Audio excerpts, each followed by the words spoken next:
రైతు భరోసా చుట్టూ తెలంగాణ రాజకీయాల్లో మంటలు చెలరేగుతున్నాయి. అధికార విపక్షాల మధ్య మాటల యుద్ధం కొనసాగుతోంది.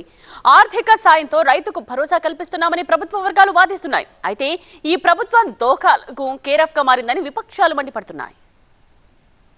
రైతు భరోసా విషయంలో మొదటి నుంచి ప్రభుత్వ తీరును విపక్షాలు తప్పుపడుతున్నాయి. తాజాగా రైతు భరోసా విధి విధానాలను ప్రకటించిన తర్వాత తీవ్రంగా మండిపడుతున్నాయి విపక్షాలు. రైతులకు ఎలాంటి అన్యాయం జరగకుండా భరోసా కల్పిస్తున్నామని ప్రభుత్వ వర్గాలు చెప్తుంటే ఇది ముమ్మాటికి మోసం చేయడమేనంటూ విపక్షాలు మండిపడుతున్నాయి.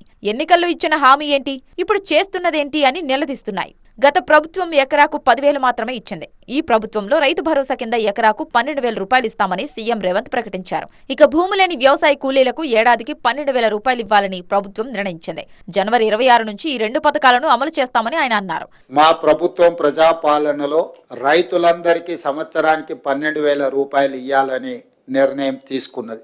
భూమి లేని వ్యవసాయ కుటుంబాలకు ప్రతి సంవత్సరానికి 12,000 రూపాయలు వాళ్ళకు కూడా ఇవ్వాలి, ఈ పథకాన్ని అమలు చేయాలని నిర్ణయం తీసుకున్నది. సీఎం రేవంత్ చేసిన ఈ ప్రకటనతో విపక్షాలు భగ్గుమంటున్నాయి. ఎన్నికల సమయంలో అంతన్నారు ఇంతన్నారు, మరి ఇప్పుడు చేస్తున్నదేంటి అంటూ నిలదీస్తున్నాయి. ఇది ముమ్మాటికి ద్రోహం, నయవంచన అంటూ బీఆర్ఎస్ మండిపడుతోంది.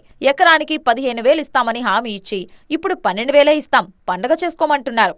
ఇంతకంటే దారుణం మరొకటి ఉంటుందా అని కేటీఆర్ ప్రశ్నించారు.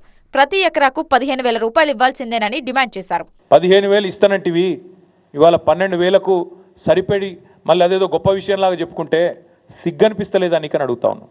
కనీసం మాత్రం చీమగుట్టినట్టన్నా అనిపిస్తలేదా? ఇచ్చిన మాటలు ఈ రకంగా సిగ్గు లేకుండా తప్పుతుంటే.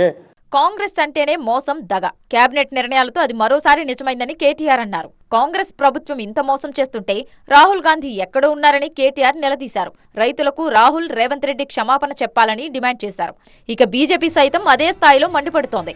రైతు భరోసా ప్రకటన స్థానిక ఎన్నికల స్టంట్ మాత్రమేనని బీజేపీ విమర్శించింది. రైతు భరోసా పేరుతో అన్నదాతలను దారుణంగా మోసం చేస్తున్నారని బీజేపీ మండిపడుతోంది. ఎన్నికల్లో ఇచ్చిన హామీ ప్రకారం పథకం అమలు చేయకపోతే రైతుల నుంచి ఉద్యమం తప్పదని ప్రతిపక్షాలు హెచ్చరిస్తున్నాయి.